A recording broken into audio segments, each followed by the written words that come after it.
2 తారీఖు వాళ్ళు అప్లికేషన్ పెట్టుకుంటే 3 తారీఖు పోలీసులు తిరస్కరించారు. 4 తారీఖు హీరో కానీ హీరోయిన్ కానీ సినిమా ప్రొడ్యూసర్స్ కానీ ఎవరు థియేటర్ రావడానికి వీల్లేదు. ఈ థియేటర్లో మేము సెక్యూరిటీ ఇవ్వలేము. ఈ థియేటర్కు ఉన్నది ఒకటే దారి.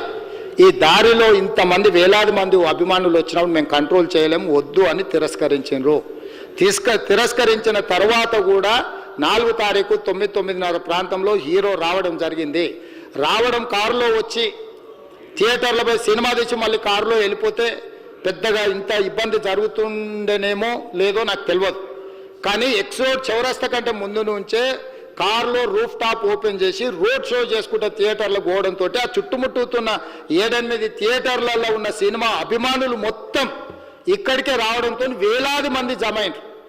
ఆ గేట్ ఒక్కసారి హీరో కారు లోపలికి పంపించడానికి ఆ ఉన్న గేటు తెరవడంతో వేలాది మంది ఒక్కటేసారి ఉప్పెనలాకు వచ్చారు. ఆ ఉప్పెనలో చనిపోయిన రేవతి, ఆమె కొడుకు, భార్య, భర్త, కూతురు వాళ్ళు అలాగైపోయి కొడుకు తల్లి ఒక పక్కన పోయి ఆ జనాల నుంచి తప్పించుకొని టికెట్ చేసుకొని ఆ తొక్కిసలాటలు హీరోను థియేటర్ లోపలికి తీసుకుపోవాలనుకున్న టైంకి అతను బండి మీద రోడ్ షో చేసి దిగేటప్పటికి వేలాది మంది హీరోను కలవడానికి చొచ్చుకొచ్చారు ముందుకు. అసలు అంటే ఈ రకమైన వాతావరణంలో అతన్ని లోపలికి తీసుకువెళ్ళాల్సిన సందర్భంలో అతను ప్రైవేట్ సెక్యూరిటీ ఇవాళ రేపు మనం ఫంక్షన్లలో బౌన్సర్లు అని మనం చూస్తూ ఉన్నాం. 50-60 మంది సరిగ్గా లెక్క తెలియదు, 50-60 అయినా అంటున్నారు, నెంబర్ 4 ఎక్కువ తక్కువ. ఆ బౌన్సర్లు అందరు మీదికి వచ్చే అందరు అభిమానులను విపరీతంగా అడ్డంగా ఎట్ల పడితే అట్లా తోయడంతో అటు నుంచి అభిమానులు హీరోని చూడాలి, కలవాలని ఒకవైపు నుంచి వాళ్ళని హీరో దగ్గరికే రానియొద్దని ఆయన ప్రైవేట్ సెక్యూరిటీ వెనక్కి నెట్టడం వల్ల ఈ తొక్కిసలాటలో హీరో థియేటర్కి వెళ్ళి లోపలికి వెళ్ళి చూసినాక పోలీసులు ఈ మొత్తం క్రౌడ్ని ఈ మొత్తం అక్కడ ఉన్న జమైన జనాలను అందరిని కూడా తీస్తే ఒక తల్లి కొడుకు అక్కడ శవాలుగా పడి ఉన్నారు. ఆ తల్లి అంత తొక్కిసలాటలు కూడా నేను ఆ వీడియో చూసిన ఆ తల్లి లోపలికి వచ్చినప్పుడు కొడుకు చేయి పట్టుకొని ఎంత జాగ్రత్తగా కొడుకుని తీసుకొని వస్తుందో తల్లి ప్రేమ ఎట్లుంటుందో అక్కడ నాకు చూసి నాకు అర్థమైంది. ఆ శవాలుగా మారిన తల్లి కొడుకు చెయ్యి ఇడవలే అధ్యక్ష, అట్లే చెయ్యి బిగ్గర పట్టుకొని పోలీసు వెళ్ళి చూస్తే ఆ తల్లి ఆ పిల్లగాడు ఆ తల్లి ఆ చెయ్యి వదలకుంటే కన్నబిడ్డను పట్టుకుని తల్లి చచ్చిపోయింది అధ్యక్ష.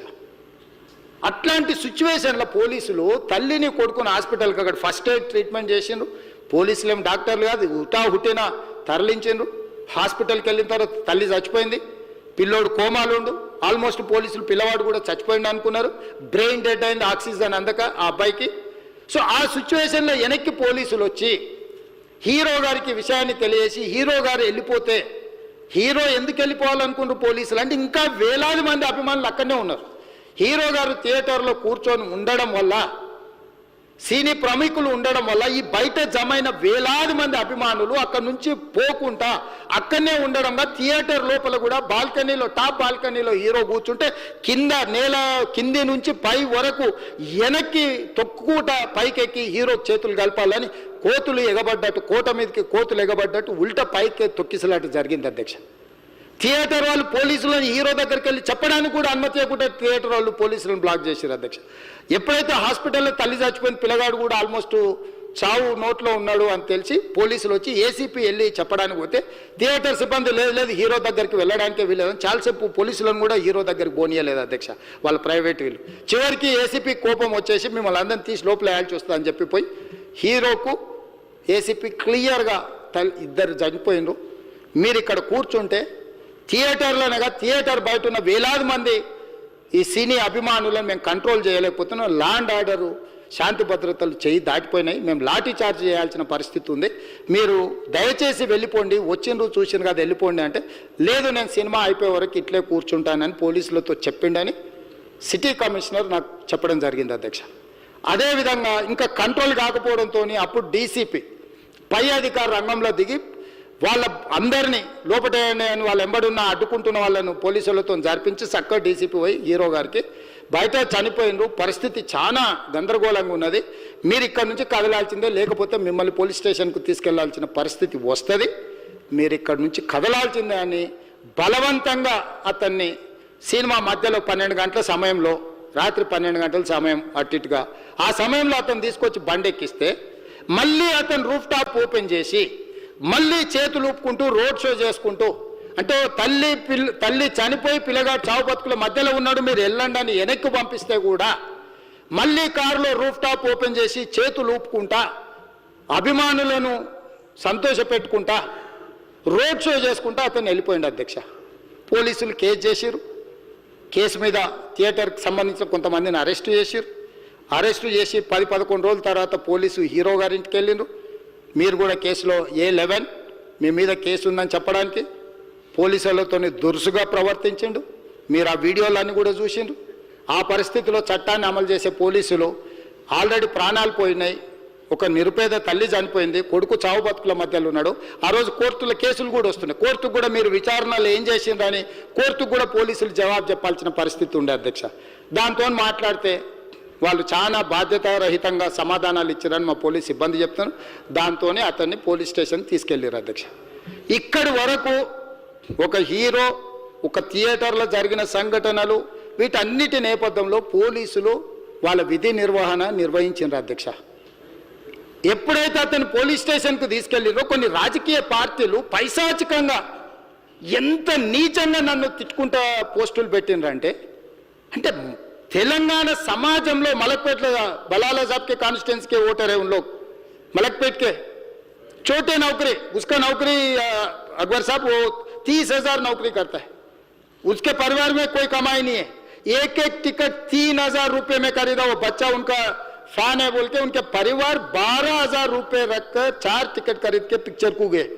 30,000 महीने को कमाने वाले నెలకు 30,000 జీతంతో పనిచేసి ఒక ప్రైవేటు చిన్న దాంట్లో ఉద్యోగం చేసుకునే తండ్రి తన కొడుకు ఆయన అభిమానాన్ని కుటుంబము 12,000 రూపాయలు 3,000కు ఒక టికెట్ 12,000 రూపాయలు పెట్టి సినిమా థియేటర్కి వెళ్తే థియేటర్లో చనిపోతే చనిపోయిన 11వ రోజు వరకు వీళ్ళు ఎవరు హీరో కానీ ప్రొడ్యూసర్ కానీ ఎవరు కానీ ఆ కుటుంబాన్ని చనిపోయిన కుటుంబాన్ని కానీ హాస్పిటల్లో చావు బతుకుల మధ్యలో ఉన్న పిల్లవాడిని పరామర్శించడానికి కూడా పోలేదు అధ్యక్ష.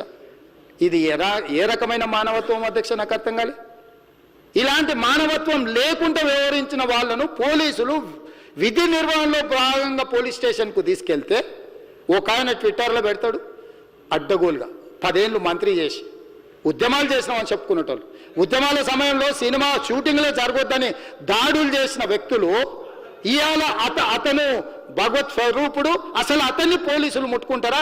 అసలు ఈ రాష్ట్రం ఏమైపోతుంది? రాష్ట్రం ఉంటుందా?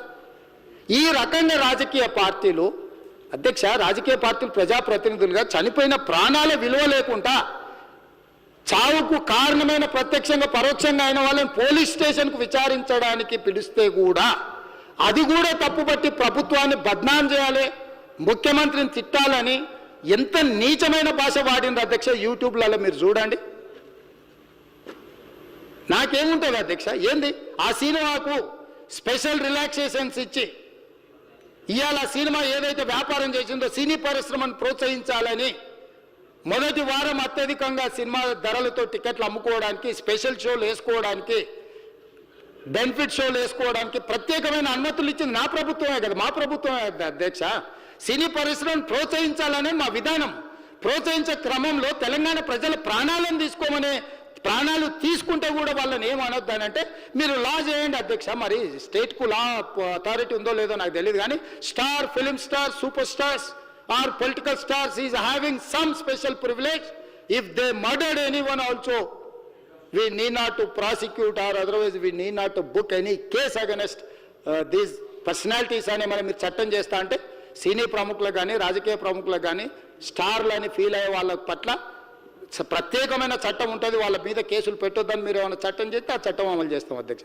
ఈ రోజున్న డాక్టర్ బాబాసాహెబ్ అంబేద్కర్ ఇచ్చిన చట్టం ప్రకారము దీనికి కారణమైన వాళ్ళను ప్రత్యక్షంగా పరోక్షంగా కారణమైన వాళ్ళందరి మీద కేసులు కట్టి పోలీసులు విచారణ చేయాల్సిందే, బాధితులను శిక్షించాల్సిందే అధ్యక్ష. సో ఈరోజు ఆ కుటుంబాన్ని ఆదుకోవడానికి ఈరోజు కూడా ఆర్థికపరమైన విషయాల్లో కానీ దీంట్లో కానీ వాళ్ళు ఎవరు పెద్దగా ఆసక్తి, కనీసం సినిమా వాళ్ళు ఒక్కరోజు అతను పొయ్యి వస్తే సినీ ప్రముఖులందరూ అతని ఇంటికి వెళ్ళి అతనికి మొత్తం ఏదో కాళ్ళు చేతులు యాక్సిడెంట్లో పోయినట్టు కన్నీళ్లు గారుస్తారు. ఈ సినీ ప్రముఖులు ఒక్కరైనా హాస్పిటల్కి పోయినరా అధ్యక్ష? నేను సూటిగా తమ ద్వారా సినీ ప్రముఖులను నేను అడుగుతున్నా అధ్యక్ష. తల్లి చనిపోయి 9 సంవత్సరాల పిల్లగాడు బ్రెయిన్ డెడ్ అయ్యి ఆక్సిజన్ అందక 20 రోజుల నుంచి హాస్పిటల్లో కోమాలో ఉంటే ఈ సినీ ప్రముఖులు ఒక్క రోజు కోసం పోలీస్ స్టేషన్ పోయిన ఇంటికాడ క్యూ కట్టి ప్రభుత్వాన్ని తిడుతుండ్రు, నన్ను తిడుతురు, అతన్ని పరామర్శిస్తున్నారు. ఏమైంది అధ్యక్ష? అతను కాలు పోయిందా, కన్ను పోయిందా, చేయి పోయిందా, ఏమైనా కిడ్నీలు దెబ్బతిన్నా, ఏమైంది? అతన్ని ఇంతమంది సినీ ప్రముఖులు పరామర్శించారు, కలిసిండ్రు, అభినందించారు. కానీ ఆ పిల్లగాన్ని కనీసమన్నా పరామర్శించడానికి సినీ ప్రముఖులు ముందుకు రాలేదంటే సినిమా ఇండస్ట్రీలో ఉన్న ప్రముఖులు ఏం ఆలోచన చేస్తుండ్రో, ఏం కోరుకుంటుండ్రో నాకైతే తెలియదు. 100% जो भी अकबरुद्दीन ओवैसी साहब ने जो मुद्दा उठाए, वो मुद्दा के लिए मैं ये बात कह रहा हूं, सचमुच बोल रहा हूं, ये शर्म की बात है. 20 दिन के बाद भी इतने एक दिन के लिए उनको पुलिस स्टेशन को लेकर गए तो हाई कोर्ट भी इमीडिएट अजर्नमेंट मोशन, लंच मोशन ले लिए, उनका बेल भी दे दिए, सब कुछ है. आधी रात को 11-12 बजे अपने लोग बोल रहे थे जेल का दरवाजा खोलो, 12 बजे उनको छोड़ो. अरे भाई कहां है प्रोविजन? कहां से छोड़ू मैं? कोई मेरा घर का मामला नहीं है. मेरा घर का मामला है तो मेरा गेट निकाल के आने वाले जाने वाले को मैं बोल सकता हूं. जेल का दरवाजा मेरा हाथ में नहीं है, कानून के हिसाब से चलाने का है मेरे को. रात 12 बजे अरे वो फिल्म स्टार है उसको छोड़ दो. भाई अगला दिन मैं रहे तो ना फिल्म स्टार को छोड़ने के लिए. अगर आधी रात को 12 बजे किसी को जेल से छोड़ने का कोई लॉ है तो बोलो, मैं भी लागू करता हूं. तो इसीलिए ये इतने फिल्म स्टार कोई भी दवाखाना तक नहीं गया, छोटे बच्चे को नहीं देखा अकबर साहब. ये अफसोस की बात है, शर्म की बात है. सचमुच बोल रहा हूं मैं. अगर मैं वहां पर जाके देखने के लिए मैं पूरा स्टाफ और मेडिकल एंड हेल्थ सेक्रेटरी, मेरा कमिश्नर, सब टीम को मैं डिप्लॉय कर दिए. सीता और अपने कमीशन चेयरपर्सन सब लोगों को वहां भेज के मैं continuously I am monitoring that boy health condition. So ये कैसे कहां जा रहे हैं हम लोग? भाई उन लोगों को जिम्मेदारी दी नहीं है, हम समझ भी सकते है नहीं है, वो बात अलग है. मगर कुछ पॉलिटिकल पार्टीज 10-10, 20-20 साल जो रिप्रेजेंट किए, मंत्री किए, वो लोग मुझे गाली दे रहे हैं. उसके ऊपर कैसा केस लगाते हैं? वो मेरा दोस्त है. भाई आपके लिए, आपके दोस्त के लिए कोई नया कानून बनाना है तो बनाओ, देखेंगे. अरे आपके दोस्त रहे तो 12 खून माफ है क्या? मेरा भाई के लिए भी माफ नहीं है, आपके लिए कहां से माफ करूं मैं? मेरा परिवार के लिए भी कोई नया कानून नहीं है. स्पीकर साहब, मैं ये कुर्सी में बैठा हूं, जो कानून है डॉक्टर बाबा साहब अंबेडकर जी ने जो कानून दिया, कानून के हिसाब से हम सरकार चलाएंगे. जो अकबर साहब ने जो बात दिखा, कुछ प्राइवेट डिस्कशन है, कुछ पब्लिक विजुअल्स है.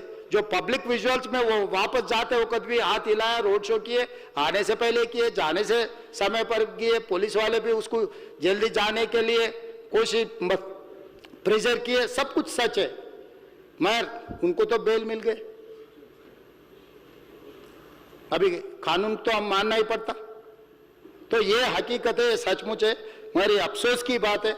मैं फिल्म इंडस्ट्री जो बड़ा लोग है, मैं उन लोगों से गुजारिश करता हूं, इनह्यूमन नहीं रहना.